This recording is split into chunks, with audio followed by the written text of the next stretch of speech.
ट्याक्क चाहिने घोषणापत्र बिन्ती पत्र घोषणापत्र गर्नु सरकारलाई बिन्ती गर्ने प्रभु लौट हामीलाई पनि चाहिने अलिकति अधिकार दिइबक्सियोस् भन्ने चाहिने उनीहरूले घोषणापत्र गर्नु त्यो पनि चाहिने गर्नु हो। अहिले गणतन्त्र छ, अहिले त हामीहरू त हतियार उठाउने किसिमबाट हामीहरू अगाडि बढ्नुपर्छ हो। यो कुरो चाहिने मैले निर्णय गरेर 2077 साल हेर्नुहोस् मलाई उहाँले दिनुभयो, मैले इज्जत साथ च्यातिदिएँ। मैले इज्जत साथ च्यातेर मैले फालेँ, किन भन्दा यहाँ बाहुनहरू पनि उपस्थित हुनुहुन्छ, त्यस कारणले म नबोली नहुने भएको हुनाले मैले इज्जत साथ च्यातेर फालेँ। सुन्नुहोस्, यो कुरो मैले एकदम निश्चित मनमा गरेपछि यो हाम्रो नेपालमा बर्खाका च्याउ उम्रेका अभियन्ताहरू र दलित सङ्गठनहरू यहाँ उम्रेका छन्, बनि नसक्नु। तर दलित चाहिँ मारियै छ, पिटियै छ। यदि बाहुनले चाह्यो भने उसलाई लगेर चाहिने के अरे पशुपतिमा चाहिने के अरे पूजापाठ गराइदिएको छ। यदि बाहुनले चाह्यो भने तपाईँको त्यसलाई जहाँ पनि त्यहाँ सम्मान दिएको छ। बाहुनले चाहेन भने त्यही मान्छेलाई कुकुर भन्दा पनि तल्लो स्तर गराएको छ। भन्नु मतलब हाम्रो अस्तित्व बाहुनका हातमा छ। यसको लागि हामीले लडाइँ गर्नुपर्छ, युद्ध गर्नुपर्छ भन्ने जानेर मैले के गर्ने भन्नु छ भने 2077 साल पुसको 30 गते, माघको 1 गते, माघको 2 गते पर्खनुहोस्। तपाईँ मात्र भनेको हुन्छ, म एकदमसँग 79 वर्षको बुढो भैरवाबाट चाहिँ आएको छु। यिनै कुरा एउटा सतर्क जिल्लाका लागि सुनाउनु मन तपाईँ भन्नुहुन्छ। यहाँबाट सुन्नुहोस्, 77 साल पुसको 30 गते, माघको 2 गतेसम्म 3 दिन मैले यस्तै चाहिँ बोल्ने सम्मेलन मैले आफ्ना नीति खर्चमा भैरवामा गराएँ। सुन्नुहोस्, यो चाहिँ सम्मेलनमा यी अहिले पूर्व मन्त्री सेसन सुरु हुँदैछ, चुपलाएर बस्नुहोस्। यो चाहिँ के अरे विश्वेन्द्र पासवान यहाँ खडा हुनुहुन्छ, हेर्नुहोस् है, विश्वेन्द्र पासवान। अनि फेरि मेलबहादुर कामी, मित्र परियार, डाक्टर मित्र परियार, आहुति, यिनीहरूलाई मैले निम्ता गरेँ। निम्ता गर्दा आहुतिले चाहिने म आउँदिनँ भनेर ठाडै इन्कार गर्नुभयो। तर अरू सबै आउनुभयो, मित्र परियार, विश्वेन्द्र पासवान, डाक्टर के अरे मेलबहादुर कामी सबै आउनुभयो। भैरवामा मैले आफ्ना खर्चमा गराएँ। अहिले यो पहिलो सम्मेलन भन्नुभएको छ सबैले। तर यो काठमाडौँमा यत्रो तामझामले यो चाहिँ प्रज्ञा प्रतिष्ठानमा गरेको हुनाले हो पहिलो सम्मेलन भयो। मैले भैरवामा गरेको हुनाले त्यो पहिलो भएन है। तर उनीहरू 3 दिनसम्म रगडा गर्नु हो। आखिरमा एउटाले अर्काको कुरो स्वीकार गर्न नमान्ने भनेर पुरानो बुढाहरूले जो चाहिने भन्थे, चाहिने के अरे दलितको मुठी पर्दैन, बाबुवाको मुठी पर्दैन, दलितको मेल हुँदैन भनेर भन्नुभएको थियो। यहाँ सम्मेलन भयो। यो सम्मेलनले एउटा सुन्दरीजन जेलमा हालेर यतापट्टि कानुन बनाएर 2020 सालमा चाहिँ बाहुन पनि मार्न मिल्ने, बाहुन र कामी बराबर, बाहुन र डोम बराबर भन्ने कानुन बनाएपछि 2020 साल भदौ 1 गते त्यो कानुन बनायो महेन्द्रले। पुरानो दङ्गे कानुन खारिज गर्यो। अनि त्यही वैशाख, त्यही भदौ 20 गते, भदौ 1 गते त्यो कानुन बनायो। त्यही आउने भदौ, असोज, कार्तिक, मङ्सिर, पुस, माघ, त्यही आउने माघको 15 गते दुर्गानन्दन झालाई बल्ल फाँसीको सजाय दियो। लौ बुझ्नुहोस्। त्यस कारणले त्यो चाहिने यदि चाहिने कानुन महेन्द्रले बनाएको थियो तापनि त्यो चाहिने आफ्ना स्वार्थका लागि बनाएको थियो। तब गएर बाहुनले मृत्युदण्ड कामी दमै सरह पायो भने यी सब कुराहरूको लागि के गर्नुहोस् भन्दाखेरि चाहिने अब आउने यो सङ्गठनले, यो सम्मेलनले लडाइँ हतियार सहितका चाहिने हाम्रा जत्था बनाऊ र त्यसको लागि आर्थिक सहयोग यदि त्यो जत्था बन्यो भनेदेखि 1 लाख रुपियाँ चाहिँ त्यसको क्यापिटल पुँजी र विश्वेन्द्र पासवान यही खडा हुनुहुन्छ पूर्व मन्त्री। उहाँको अगाडि पनि मैले त्यो 77 सालमा गरेको मेरो सम्मेलनमा पनि एकजुट तपाईहरु हुनुस्, 1 लाख रुपैयाँ मैले क्यापिटल चाहिँ दिन्छु भनेर 77 सालमा पनि मैले त्यो घोषणा गरेको थिएँ। आज पनि मैले घोषणा गरेँ। हतियारधारी सङ्गठन बनाउनु होला। तपाईहरुलाई हार्दिक शुभकामना।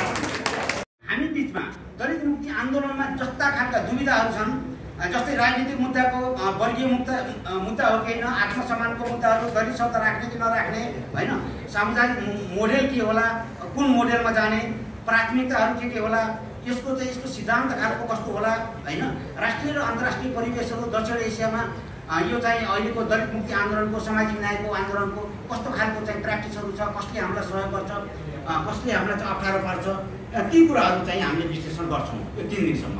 र यसको अन्तिममा हामी चाहिँ एउटा घोषणापत्र चाहिँ निकाल्छौँ। अर्को चाहिँ एउटा किताब निकाल्छौँ। किताबले दलित मुक्ति आन्दोलनलाई एउटा दिशानिर्देश गर्छ भन्ने चाहिँ हामीले विश्वास गरेका छौँ। यति भन्दै अलिकति टाइम धेरै मित्रहरू, सहस्रनाथ कपाली देखिको यो औपचारिक चाहिने दलित आन्दोलन जो सुरु भयो, भगत सर्वजित विश्वकर्मा र सहस्रनाथ कपाली देखिको, त्यसमा भगत सर्वजित विश्वकर्मालाई त मैले पालाखामा चाहिने देखेँ होला मात्रै। मेरो जन्मथलो हुमिनमा पनि जानु भएको थियो गरे उहाँ। तर सहस्रनाथ कपालीको पछि लागेको व्यक्ति म पनि हुँ र तबदेखि चाहिने सम्पूर्णै चाहिने पञ्चायत खाएँ, यो के अरे त्यसपछिको आजसम्म खाँदै आएको छु। र यो सबै अवस्थामा म सक्रिय चाहिने भएर यो आफ्ना आँखाले देखेका भोगेका दलित उत्पीडनहरू विषयमा मैले तत्कालीन पञ्चायत कालदेखिका चाहिने उसमा अन्याय अत्याचार विरुद्धमा लेख्दै आएका त्यो पत्रिकामा मैले प्रकाशित गरेको थिएँ त्यो लेख्दै आएका ती लेखहरूको सगालो मैले मेरा यो 2टा किताबमा चाहिँ एउटा दलित सङ्घर्ष गाथा, एउटा चाहिँ पूर्ण समानुपातिक नै किन भन्ने चाहिँ मैले प्रकाशित गरेको छु। धेरै जिल्लामा चाहिँ 77 जिल्लामा धेरै जिल्लामा पुगिसकेको छ। अब यहाँ समयको अभाव भएकोले मैले खालि थोरै कुरामा बताउँछु कि चाहिँ अहिलेसम्मको मेरो अनुभव निचोडमा म के निर्णयमा पुगेको छु भन्दाखेरि दलितलाई हिन्दू समाजले मान्छे नै गनेको छैन। ख्याल गर्नु होला, दलितलाई हिन्दू समाजले मान्छे नै गनेको छैन। मान्छे बनाउनको लागि हामीले चाहिने दलितले हतियार नउठाइ हुँदैन। जबसम्म दलितले हतियार उठाउँदैन तबसम्म चाहिने हाम्रो हिन्दू समाजले मान्छे हामीलाई बन्दैन। किन हतियार दिएको मान्छेसँगलाई हेप्ने यो संसारमा कोही छैन। हातमा हतियार जसको छ त्यसलाई कसैले हेप्न सक्दैन। अब बाहुनको यहाँ शासन छ, बाहुनले नै चाहिने आफैले चाहिने जनगणना लिन्छ, उसैले त्यसलाई प्रशोधन गर्छ, उसैले प्रकाशित गर्छ। त त्यो चाहिने जनगणना अनुसार 12% बाहुन छ भने 14% दलित छ। तर हेर्नुस्, बाहुनको हातमा शासन छ, त्यस हुनाले उसका हातमा हतियार छ। त्यस हुनाले आज देख्नुस् कुन चाहिँ अड्डा यस्तो छ जहाँको चाहिने एमएन बाहुन नभएको होस् अथवा नीति निर्माण तहको चाहिने सचिवदेखि लिएर पिउन र राइफल बोक्ने सन्तरी मन्त्रीदेखि सन्तरीसम्म बाहुन नै बाहुन छ। आज आएर राजाको शासन जो थियो पञ्चायतकाल हिन्दू शासन, त्यतिखेर बाहुन सर्वोच्च चाहिने शासक हुनु कोही नौलो कुरो थिएन। तर तपाईँ हामीले चाहिने त्यत्रो 17,000 को चाहिने बलिदान दिएर यो चाहिने दिलबहादुर सार्कीलाई चाहिने रगतमा टेकेर त्यो 17,000 को बलिदानी लडाइँ भयो। त्यत्रो लडाइँ गरेर ल्याएको आजको चाहिने सरकार फेरि चाहिँ बाहुनका हातमा गयो।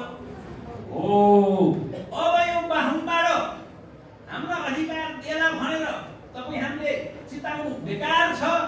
आजसम्म जति पनि यस्ता तपाईँहरूको लागि त यी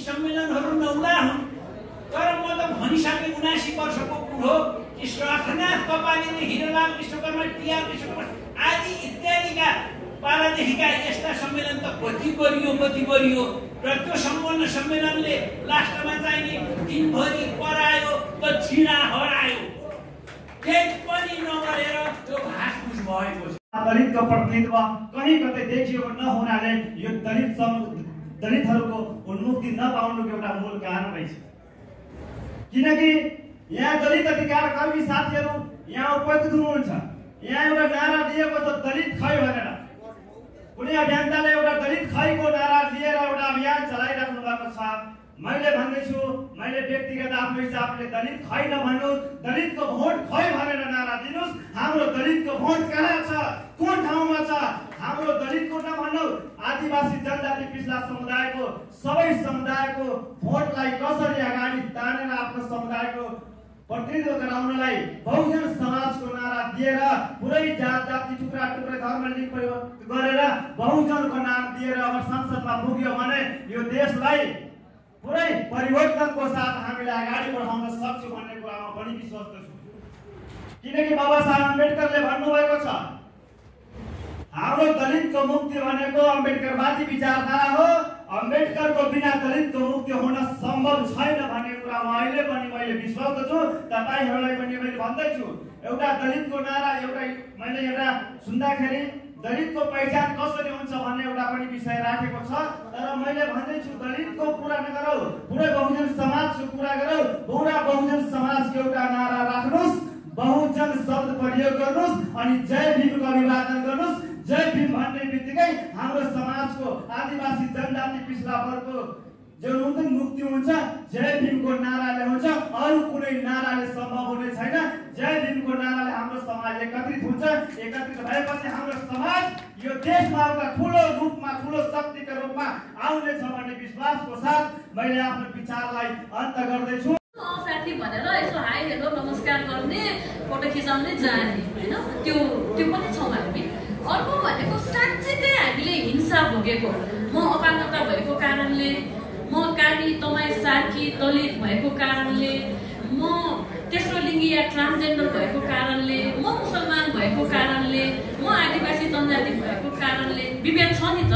त्यो विभेदलाई मैले जुन ढङ्गले मैले महसुस गर्छु, एहसास गर्छु, त्यो साथ अर्को व्यक्तिले गर्न सक्दैन हैन। त्यो यथार्थ कुरा हो। भनेपछि त्यो अवस्थालाई कसैले पनि एहसास पनि गर्नु हुँदैन भन्ने लाग्छ मलाई चाहिँ। र अहिले नेपाली समाजमा एउटा एहसासले पनि काम गरेको छ, दोस्रो भनेको एक खालको घृणाले पनि काम गरिरहेको जस्तो लाग्छ मलाई। एहसास र घृणा दुवै खराब हो हाम्रो यो परिवर्तनको अभियानको लागि जस्तो लाग्छ मलाई। भातृ सङ्गठनको तहमा छ, अर्को अभियन्ताको तहमा छ, अर्को गैर सरकारी संस्थाको तहमा छ। मैले भन्न खोजेको विभिन्न पक्षमा छ। यसको मूल, त्यो गोलमेज सम्मेलनको मूल भनेको दलित समुदायको अभियन्ताहरू हो। यसमा यो चाहिँ प्रष्ट हुनुपर्छ हामीहरूले। दलित समुदायको अभियन्ता जसले चाहिँ अहिलेको राज्य सत्ताले, शासन पद्धतिले, यो अहिलेको नीति नियमले, यो नीति नियमको बिस्तारै अलिकति विकल्प हेर्नुपर्छ। यसले हुँदैन भन्ने चाहिँ विचारकहरूको यो मूल चाहिँ यो त्यसको सुरुवात हो। र नेपालमा यस्ता खालको अभियन्ता 132वटा रहेको हामीले पाएका छौँ। हामीहरूले नेपालभरि यस्ता खालका एकदम स्वतःस्फूर्त रूपमा अभियानहरू सञ्चालन गर्ने 132वटा अभियानहरू हामीले पायौँ। त्यसमध्येको यो अभियानमा 35वटाको सहभागिता छ। 35वटा सक्रिय सहभागिता सबैको छ, तर सक्रिय रूपमा 35वटा जुन अभियन्ताहरू हुनुहुन्छ उहाँहरूको सहभागिता छ भने यसको मतलब फेरि यसमा अरूको सहभागिता छैन भन्ने होइन। यसमा चाहिँ राजनीतिक भातृ सङ्गठनहरूको सहभागिता छ, अरू चाहिँ नागरिक समाजको सहभागिता छ। सबैको सहभागिता निश्चित विभिन्न चरणहरूमा छ। यसमा हामीहरूले अब यो चाहिँ 7 प्रदेशमा पनि छलफल गऱ्यौँ। 7 प्रदेशमध्ये 4वटा प्रदेशमा हामीहरूले प्रत्यक्ष रूपमा छलफल गऱ्यौँ भने 3वटा प्रदेशमा जुम मार्फत छलफल गऱ्यौँ। र काठमाडौँमै हामीहरूले चाहिँ चरणबद्ध रूपमा छलफल गरेका छौँ। जस्तै जातीय संस्थाहरूसँग विश्वकर्मा समाज, परियार समाज, मिजार समाज, डोम समाज, मुसहर समाज, पासवान समाज, यो चाहिँ चमार समाज, यी समाजका सबै जति चाहिँ सङ्गठनहरू छन् उहाँहरूसँग हामीले छलफल गरेका छौँ। यसै गरी दलित बुद्धिजीवीहरूसँग छलफल गरेका छौँ, दलित युवासँग छलफल गरेका छौँ, नागरिक समाजसँग छलफल गरेका छौँ। यसको साथसाथै गैर दलित जसले चाहिँ दलित समुदायको मुद्दामा हातेमालो गर्दै आउनु भएको छ उहाँहरूसँग पनि छलफल गरेका छौँ। मैले भन्न खोजेको कुरा यो अहिले जमघट चाहिँ त्यत्तिकै यो अहिले बसौँ भनेर आएको होइन। यो चाहिँ 6 महिना भयो। यो 6 महिनाको प्रक्रियाबाट हामी विभिन्न चरणमा छलफल गरेर अहिलेको जमघटमा हामी आएका हौँ। र अब हामी यो चाहिँ कस्तो हो भने यो फेरि तपाईँहरूले यो मेरो भनाइलाई कसरी लिनुहुन्छ मैले भन्न सक्दैन। तर नेपालमा गोलमेज सम्मेलन हामीले नै सुरु गरेको, त्यो यथार्थ यही नै हो। नेपालमा अहिलेसम्म गोलमेज सम्मेलन राउन्ड टेबल कन्फरेन्स भएको छैन र हामीहरूले नै यो सुरुवात हो। यो दलितको मात्रै होइन कि होल राजनीतिक प्रणालीभित्र यो पहिलो गोलमेज सम्मेलन हो। नेपालकै इतिहासमा पहिलो गोलमेज सम्मेलन हो। यहाँहरूले हेर्नुभयो पनि हुन्छ। मैले यो गर्व गरेर घमण्ड गरेको होइन। यसको पछाडिको कारण के हो भने यो गोलमेज सम्मेलन गर्दा हामीले अन्तर्राष्ट्रिय प्र्याक्टिसहरू हेरेका छौँ। त्यति गर्दा पनि यसका मोडालिटीभित्र केही कमी कमजोरीहरू हुन सक्छन्। हामी आज एउटा छलफल गर्छौँ, भोलि टोटल गोलमेज सम्मेलनमा जान्छौँ।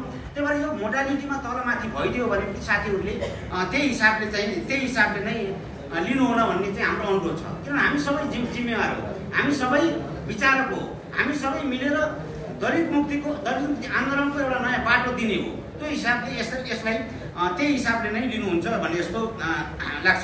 शुभकामना गराइदिन्छु।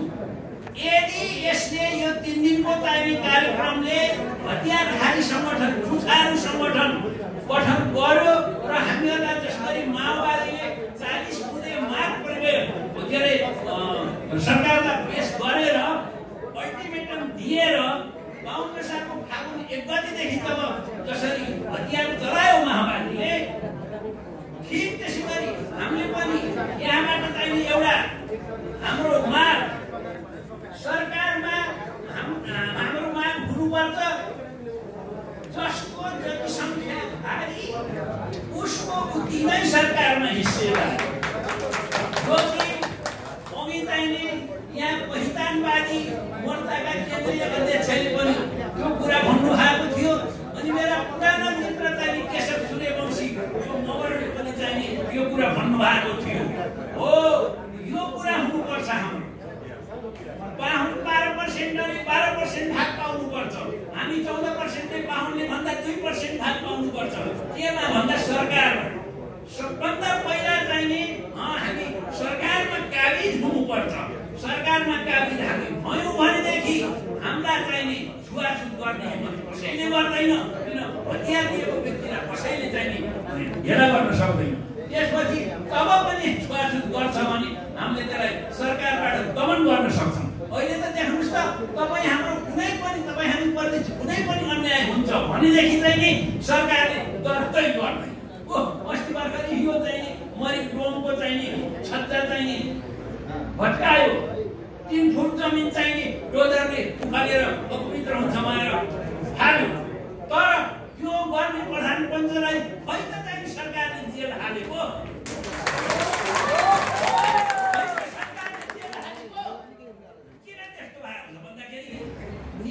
लेख्नेदेखि लिएर फैसला दिने न्यायाधीशसम्म जम्मै बाहुनै बाहुन। हामीलाई छुट पर्ने कुरा यति मलाई भन्नुहोस् न। मेरा साथीहरूले भन्छन् ए भाइ बाहुनलाई गाली नगर। त बाहुनलाई गाली नगर मैले गलत गरेँ। हामीलाई अछुत कसले बनायो? हामीलाई अछुत छेत्रीले बनायो। हामीलाई अछुत चाहिँ नेवारले बनायो। हामीलाई अछुत बनायो बाहुनले। किन भन्दा 1910 सालमा चाहिँ यो मुलुकी ऐन जङ्गबहादुरको लेख्यो। त्यसको प्रस्तावनामा पढ्नु होला। जङ्गबहादुरको मुलुकी ऐन 1910 को पुरै हेर्न चाहनुहुन्छ भने यहाँ छ मसँग। यसको प्रस्तावनामा हेर्नुभयो भने 5 जना बाहुनले लेखेका छन्। 5 जना बाहुनले लेखेका छन् कि बाहुन अवधि बाहुनले जस्तो छुपाई चाहिने अपराध गरे पनि बाहुनलाई मार्न नहुने। हेर्नुहोस् है, त्यो कानुन कहिलेसम्म रह्यो भन्दाखेरि 2020 साल साउन मसान्तसम्म राख्यो। 2020 साल भदौ 1 गते त्यो कानुन चाहिँ राजा महेन्द्रले फाल्यो। त्यो पनि किन फाल्यो तपाईँलाई यो पनि मैले भनिहाल्छु। के भइदियो भन्दा 2018 साल माघको 9 गते सोमबार राजा महेन्द्र जनकपुरको चाहिँ बजार भ्रमण गरिराखेका बेलामा जनकपुरको बजार भ्रमण गरिराखेका बेलामा महाराजा धिराज महेन्द्रको बम हाने बम प्रहार भएपछि राजालाई बम हान्नेलाई त प्राणदण्ड दिने त कानुनै थियो अनि त्यो पक्रिएर काठमाडौँमा ल्याउँदा त त्यो बम हान्ने मान्छे त को परेछ भन्दाखेरि चाहिँ दुर्गानन्दन झापा हुन्